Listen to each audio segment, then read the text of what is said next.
torcida vascaína, boa noite, você está no canal Os Vascaínos. Hoje não tem live, mas estamos aqui gravando esse vídeo para te informar a respeito do nosso gigantesco da colina nessa noite de sexta-feira, sextou. Quando você tiver esse vídeo, provavelmente já estarei bebendo a minha gelada e começando a comemorar meu aniversário, que é amanhã. Então você já pode pagar aquele gelo para mim aqui em Valença, vem para Valença pagar o gelo para comemorar o aniversário do amigo Edu Canecas.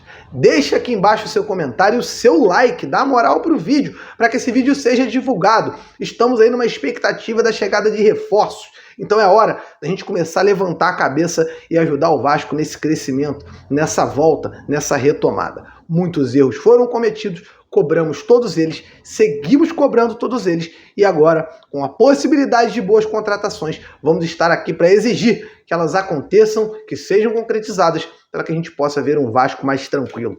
Você, vascaíno, assim como eu, tá louco por dias melhores, por dias mais calmos, e eu espero de coração que isso aconteça logo nesse Campeonato Brasileiro, para que a gente possa pensar em Libertadores, pensar em Sul-Americana, para que a gente não pense mais em rebaixamento. Isso não combina com o Clube de Regatas Vasco da Gama. Chega, o seu torcedor não aguenta mais. Então deixa aqui embaixo o seu comentário, deixa aqui o seu sentimento. Você está acreditando que esses reforços vêm mesmo para o Vasco? Você está feliz com essa possibilidade? Você gosta desses nomes? Lianco, Cuejar, Lanzini e tem também o Serginho Kosovo, que eu vou falar dele aqui, porque se apresenta segunda-feira ao Vasco da Gama. Deixa aqui nos comentários que a gente troca essa ideia. Rapaziada, eu trouxe no vídeo da tarde que o Vasco amanhã tem um jogo treino às 10 contra a equipe do Sampaio Corrêa, que disputa aí a terceira divisão do futebol carioca, e o Vasco vai utilizar essa partida para treinar uma nova formação. O Maurício Barbieri está interessado em montar uma dupla de ataque com Ryan e Pedro Raul. Será que isso tem potencial para dar certo? Será que pode dar certo? Eu vou dar aqui nesse vídeo a minha opinião. Eu acho que o Ryan não sentiu a partida contra o Internacional. A princípio, eu fiz críticas, inclusive pesadas, a respeito de colocá-lo logo de cara como titular. Ele não veio entrando durante as partidas até ganhar a vaga. O Ryan entrou, jogou 15 minutos e do nada se tornou um titular. Eu achei que poderia ser muito nocivo a carreira desse jogador. Eu acho que isso ainda pode vir a acontecer, porque o Ryan, gente, tem 16 anos, ele ainda vai oscilar.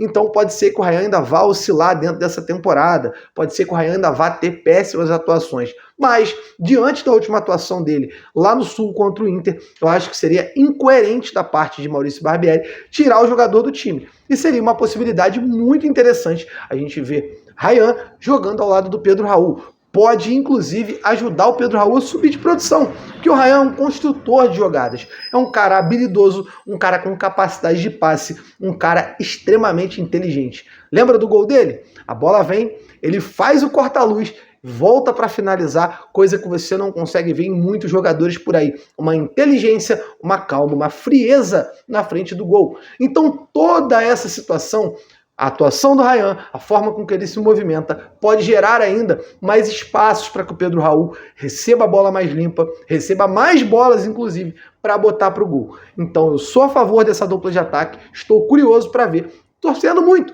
para que dê certo. Quem sabe, Pedro Raul e Ryan. A dupla PR seria muito legal para a gente poder estar vibrando e colocando bola na rede. O Vasco enfrenta o Goiás. Quinta-feira, às 8 da noite, uma partida extremamente tensa em um São Januário, que promete estar muito tenso, mas eu estarei aqui, torcendo muito pelo gigante. O Lineker vai estar diretamente no estádio cobrindo para o nosso canal e estaremos trazendo todas as informações ao longo da semana dessa partida do Gigante da Colina. Sobre essa preparação do Vasco, né? O Vasco vai ter um amistoso nesse sábado, não terá transmissão, tá? Esse amistoso não vai passar na televisão, não vai passar na internet. Provavelmente, após o jogo terminar, a gente deve ter as imagens, os gols ali, os melhores momentos sendo liberados. A gente vai trazer para vocês aqui com toda certeza, por isso que é importante você estar com o sininho de notificações ativado para você não perder nada, né? E, obviamente, a gente fica na expectativa para saber qual será a escalação, qual vai ser o time que o Barbieri vai levar a campo amanhã, tendo em vista que ele tem muitos desfalques, né? Ele não vai contar com o Jair, não vai contar com o Robson, não vai contar com o Capasso.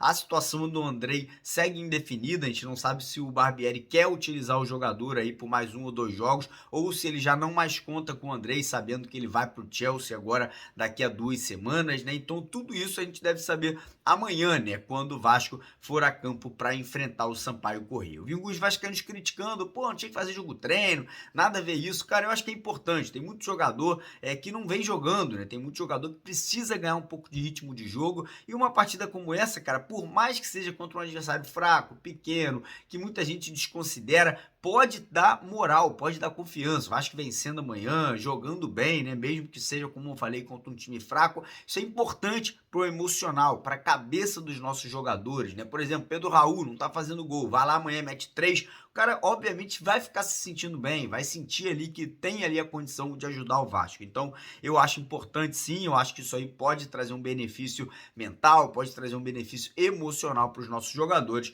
e como eu falei, é torcer, né, que para a sequência depois contra Goiás, Cuiabá, Botafogo e Cruzeiro, o Vasco possa fazer boas partidas e sair da zona do rebaixamento. Mas enfim, mudando completamente de assunto agora, vamos falar de mercado da bola, porque temos notícias aí motivadoras, aí, notícias aí promissoras para o torcedor vascaíno.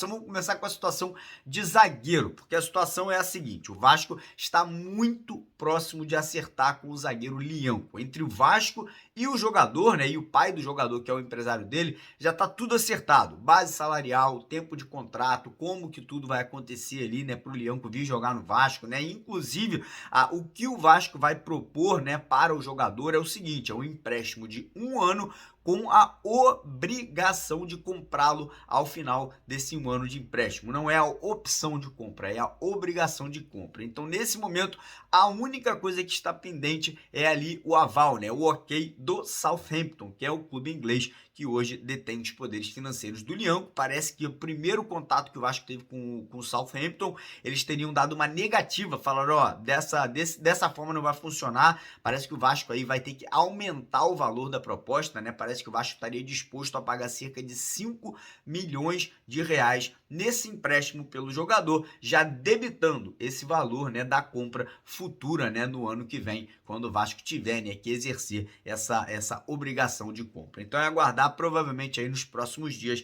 essa negociação deve ser concretizada, então vamos torcer para que isso aí tenha um aval, tenha aí um desfecho positivo, porque com certeza seria uma grande contratação, reforço de peso, jogador de Premier League, jogador que já jogou na Liga Italiana de Futebol, jogador experiente, um jogador que chegaria num futuro próximo para brigar em vaga de seleção brasileira. Então, com certeza, vamos ficar aqui na expectativa e torcendo por um desfecho positivo em relação ao Leão. Agora falar sobre a vaga de primeiro volante, porque o Vasco voltou forte nas negociações com o Cuéllar, né? Parece que as conversas estão evoluindo, o Corinthians desistiu da negociação, né? O Vasco aí segue brigando, o Vasco segue tentando convencer o Cuéllar, né, a convencer o time dele a liberar o jogador, né? O Vasco aí estaria disposto a pagar os valores ali de 10 ou 12 milhões de reais pela compra do Cuéllar em relação ao Hilal, mas agora a situação é que o Al Hilal talvez não queira mais liberar o jogador, né? Porque o Messi, que ia jogar por lá,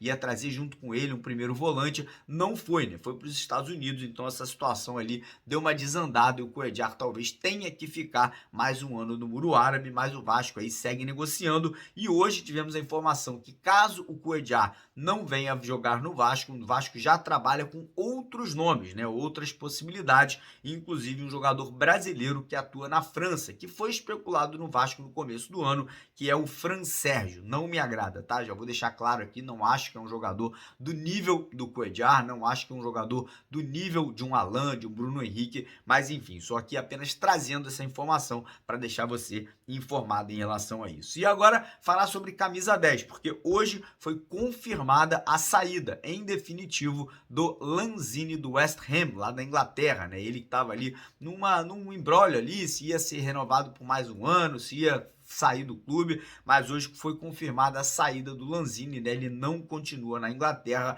e aí agora o provável destino dele deve realmente ser aqui o continente sul-americano, né? 2 clubes, na verdade 3 clubes têm interesse na sua contratação. Primeiro, o clube que ele ama, né? O clube que ele, enfim, cresceu torcendo, que é o River Plate, lá da Argentina, né? Mas a gente sabe que a crise financeira que assola a Argentina complica muito, né, o River Plate de trazer o jogador, que teria que pagar ali cerca de 1.300.000 reais de salário por mês. E hoje no River o maior salário, né, se eu não me engano, é de 400.000 reais por mês, ou seja, quase 3 ou 4 vezes o valor do salário do Lanzini. E 2 clubes brasileiros também têm interesse, Vasco e Fluminense. Fluminense, onde ele já jogou, inclusive, né? Teve uma passagem no Fluminense quando o treinador era o Abel Braga, ou seja, ele já conhece o Abelão, já trabalhou com o Abelão. Isso aí pode acabar influenciando na vinda, né? Na contratação do Lanzini pelo Vasco. Mas enfim, aguardar, esperar, né? E torcer, porque é mais um grande jogador, é mais um grande nome que com certeza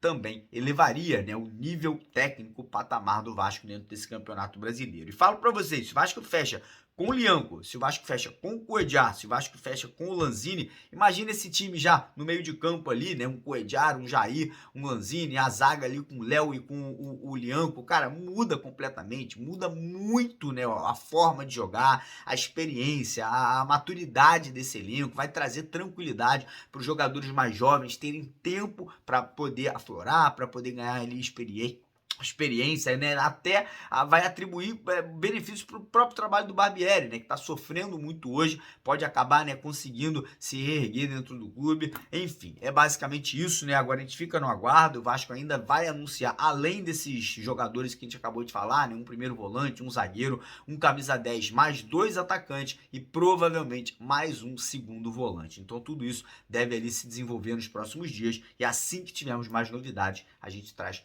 para vocês aqui nos nossos vídeos.